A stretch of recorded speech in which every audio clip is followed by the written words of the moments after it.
ഖണ്ഡാകർണ, നിനക്ക് വല്ല ആഗ്രഹവും ഉണ്ടെങ്കിൽ പറയാം. അവൻ ആവശ്യപ്പെട്ടു. ഭഗവാനെ, അവിടുന്ന് എനിക്ക് മോക്ഷം തരണം. ശിവൻ നിർദ്ദേശിച്ചു, നീ ബദരിയിൽ ചെന്ന് മഹാവിഷ്ണുവിനെ ആരാധിക്കൂ. അങ്ങനെ ഖണ്ഡാകർണൻ ബദരിയിൽ എത്തിച്ചേർന്നു. ഒന്നിച്ച് അവൻ്റെ അനുജനും അനുചരന്മാരും ഇവിടുന്ന് മറ്റൊരിടത്തേക്ക് പോകുന്നുണ്ട്. എവിടേക്കൊന്നോ? ദ്വാരകയിലേക്ക്. മഹാവിഷ്ണു ശ്രീകൃഷ്ണനായി ദ്വാരകയിൽ അവതരിച്ചിട്ടുണ്ടത്രേ. ശ്രീകൃഷ്ണനെ കണ്ടു വന്ദിക്കണം. അത്രയും കേൾപ്പിച്ചിട്ട് ഖണ്ഡാകർണൻ പറഞ്ഞു, ഹേ മനുഷ്യ, നീയും ഇവിടുന്ന് പൊയ്ക്കൊള്ളൂ. അർദ്ധരാത്രി കഴിഞ്ഞിരിക്കുന്നു. എനിക്കിവിടെ ഒരു കാര്യം ചെയ്യാനുമുണ്ട്. ഖണ്ഡാകർണൻ ധാരാളം പച്ചമാംസം കടിച്ചു തിന്നു. അങ്ങനെ വിശപ്പിന് അറുതി വരുത്തി. രക്തം കുടിച്ച് ദാഹത്തിന് ശമനമുണ്ടാക്കി. തുടർന്ന് നിലത്ത് ദർഭപ്പുല്ല് വിരിച്ച് അതിലിരുന്നു. അനുചരന്മാരെയും വേട്ടപ്പട്ടികളെയും ദൂരെ നിർത്തി. എന്നിട്ട് മന്ത്രം ചൊല്ലി പ്രാർത്ഥിച്ചു, ഓം നമോ നാരായണായ. മേലാൽ എനിക്ക് ജന്മമില്ലാതാക്കണേ. ജീവിച്ചിരിക്കുമ്പോൾ മരണത്തെ നേരിടുമ്പോൾ എൻ്റെ മനസ്സ് അവിടുത്തിൽ ലയിച്ചിരിക്കണേ. ഞാൻ അവിടുത്തെ ദാസന്മാരിൽ ദാസനാണ്. ഈ പിശാചിങ്കൽ കരുണയുണ്ടാകണേ.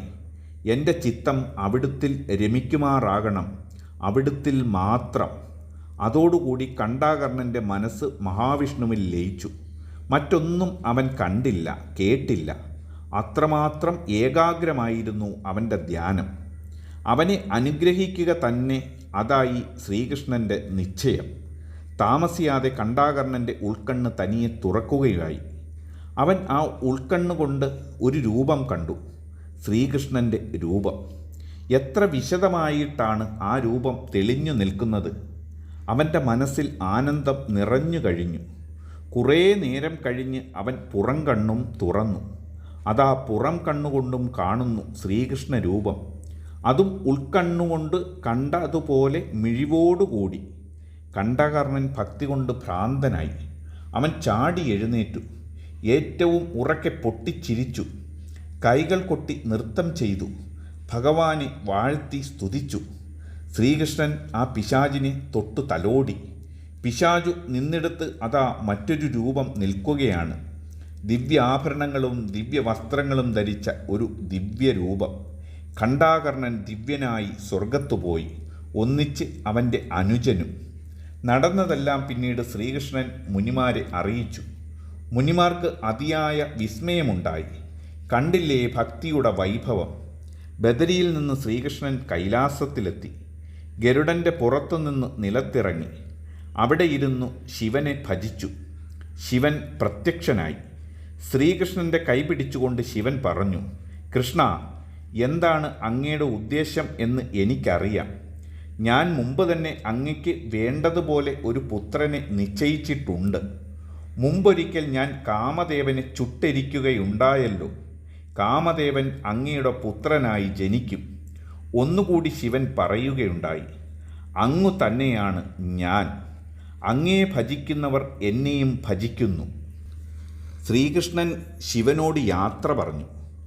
ഗരുഡൻ്റെ പുറത്ത് കയറി ബദരിയിലെ ആശ്രമത്തിൽ തിരിച്ചെത്തി. മുനിമാരോടൊന്നിച്ച് അവിടെ പാർത്തു. ആ ഇടയ്ക്ക് നാരദൻ പൗണ്ഡ്രകനെ ചെന്ന് കണ്ടു. പൗണ്ഡ്രകൻ ശ്രീകൃഷ്ണൻ്റെ ബദ്ധ ശത്രുവാണല്ലോ. അയാൾ നാരദനെ സത്കരിച്ചിരുത്തി.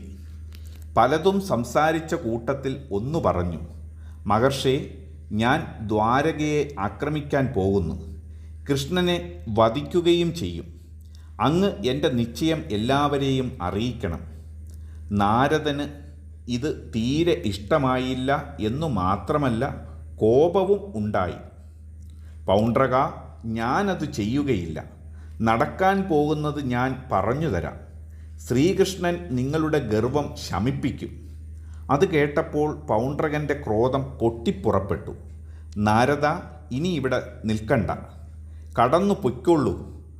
മഹർഷി ഉടൻ തന്നെ ഇറങ്ങിപ്പോയി. ആകാശമാർഗത്തിലൂടെ ബദരിയിലെത്തി. ശ്രീകൃഷ്ണനെ കണ്ട് നടന്നതെല്ലാം അറിയിച്ചു. പൗണ്ഡ്രകൻ ദ്വാരകയെ ആക്രമിക്കുക തന്നെ ചെയ്തു. ആക്രമിച്ചതോ അർദ്ധരാത്രിയിലും. ആദ്യം യാദവന്മാർ അല്പമൊന്നു ചഞ്ചലപ്പെട്ടു. എങ്കിലും വേഗം ധൈര്യം വീണ്ടെടുത്തു. എന്നിട്ട് സൈന്യം സജ്ജമാക്കി യുദ്ധത്തിനിറങ്ങി. കൂരിരുട്ടത്ത് പന്തം കൊളുത്തിപ്പട. ബലരാമൻ, സാത്യകി, മറ്റു മഹാരഥന്മാർ, എല്ലാ യാദവ നേതാക്കളും മഹാപരാക്രമം പ്രദർശിപ്പിച്ചു. അതുപോലെ പൗണ്ഡ്രകനും കൂട്ടരും മറുഭാഗത്തും. യുദ്ധം ഏറ്റവും ഘോരമായി. രാവിലെ ശ്രീകൃഷ്ണൻ ഗരുഡൻ്റെ പുറത്ത് കയറി ബദരിയിൽ നിന്ന് യാത്രയായി. ദ്വാരകയുടെ കുറേ ദൂരത്തിനപ്പുറം എത്തിയപ്പോഴോ ഭീകരമായ ഒരു ആരവം കേൾക്കുന്നു. യുദ്ധം നടക്കുകയാണ് എന്ന് സ്പഷ്ടം. പൗണ്ഡ്രകൻ്റെ ആക്രമണം എന്ന് മനസ്സിലായി. ഭഗവാൻ പാഞ്ചജന്യം എന്ന ശംഖെടുത്ത് ഉറക്കെയൊന്ന് ഊതി. ആ ശംഖധ്വനി പടക്കളത്തിൽ ചെന്നലച്ചു. എല്ലാവർക്കും അറിവായി ശ്രീകൃഷ്ണൻ വരികയാണെന്ന്. യാദവന്മാർ ഉത്സാഹം കയറി. ചിലർ പള്ളിത്തേര് കൊണ്ടുവന്നു. ശ്രീകൃഷ്ണൻ ഗരുഡനെ അയച്ചിട്ട് പള്ളിത്തേരിൽ കയറി. എന്നിട്ട് പടക്കളത്തിലേക്ക് പാഞ്ഞു ചെന്നു. ശ്രീകൃഷ്ണൻ്റെ വരവോടുകൂടി യുദ്ധത്തിൻ്റെ നിലയൊന്നു മാറി. ഒടുവിൽ ശ്രീകൃഷ്ണനും പൗണ്ഡ്രകനും ദ്വന്ദ്വയുദ്ധത്തിലേർപ്പെട്ടു. ഭഗവാന്റെ ചക്രം പൗണ്ഡ്രകനെ കൊന്നുവീഴ്ത്തി. പിന്നീട് ആ സംഭവമുണ്ടായി. എന്തിനു വേണ്ടി ശ്രീകൃഷ്ണൻ കൈലാസത്തു പോയോ ആ സംഭവം. രുക്മിണി ഒരു പുത്രന് ജന്മമേകി. കാമദേവൻ്റെ മനുഷ്യരൂപം. ഈ വീഡിയോ നിങ്ങൾക്ക് ഇഷ്ടമായെങ്കിൽ ദയവായി സബ്സ്ക്രൈബ് ചെയ്യുക, ഷെയർ ചെയ്യുക, ലൈക്ക് ചെയ്യുക.